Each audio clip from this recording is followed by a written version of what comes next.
fellow Kenyans, it is with a heavy heart and a profound sense also of personal loss that today I make this tribute in honor of the life of President Daniel Toroitich Arap Moi, who rested in the early hours of Tuesday, the 4th of February, 2020. Today, as the solemn procession of the late President Moi's remains proceeds through the streets of our nation's capital to lie in state at Parliament buildings, we commence the final journey of a great son of Kenya, a cherished brother, a loving father, a mentor to many, a father of our nation, a champion of Pan-Africanism, and the second president of the Republic of Kenya. Fellow Kenyans, the question that we should all ask ourselves is, how does one mourn an iconic leader? A leader who spent almost his entire life in the service of our nation and whose story of heroism, sacrifice, and service began in the pre-independence era. How is a man who achieved so much more than is expected in a lifetime be celebrated? What would be a befitting send-off or a national honor for a man who built Kenya enlarged by the works of his hands? A man who, together with other iconic leaders, helped shepherd our country out of the shackles of colonial rule and into the freedom and self-determination of our modern independent state. How else can a grateful nation celebrate the life of a man whose calm and steady hand reassured a young nation and her allies during the peaceful transition into the second administration? Fellow Kenyans, the sun has set on a truly extraordinary man, a masterful yet thoughtful leader, a suave yet firm diplomat, one who served the nation with dignity and honor, one whose wisdom and diplomatic finesse kept Kenya both relevant and neutral, even as the whole world was in the grips of the Cold War.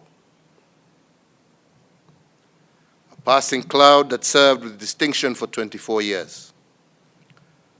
A decisive and courageous commander-in-chief of formidable achievements, who chose well and always put his country first.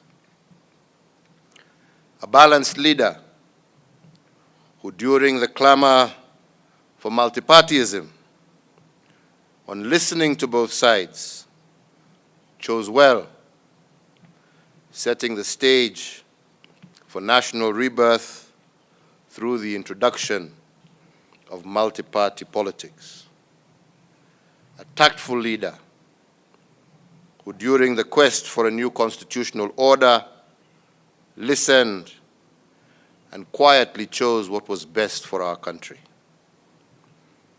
A visionary leader who in 2002, when his party and I, as their candidate, lost the presidential election, left office with a gracious last word of advice to those who thereafter took up the heavy responsibilities that he had borne for a quarter of a century.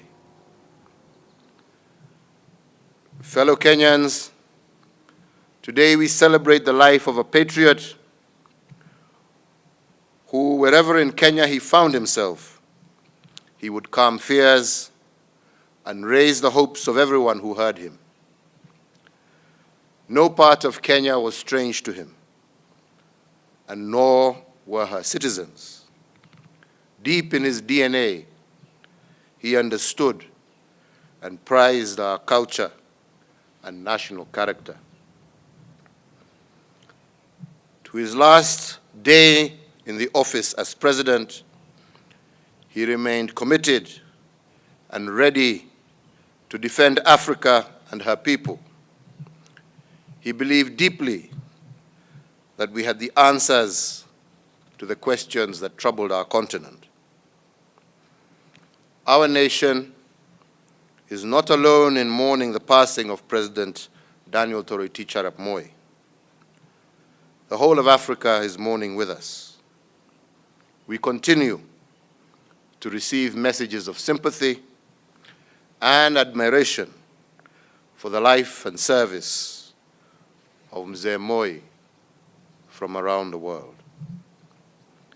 We celebrate the life of a teacher who taught for life and a mentor to many, including myself. One whose ingenuity bequeathed our nation many, many projects. President Moi was a mortal man whose works and legacy will remain immortal.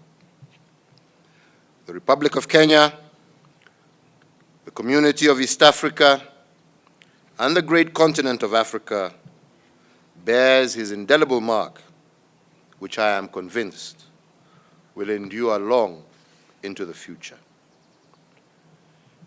May Mzee Moi's memory live as long as our republic endures, and may we, to whom he has left the care of the republic, prove ourselves worthy of his bequest. We commit Mzee Moi's soul to the Almighty God, thanking the Creator for sending to us his servant, who after nearly a century of selfless and steadfast service now rests in his glory and his well-deserved reward. May God bless you all. May God bless our beloved Kenya, and may God bless Africa.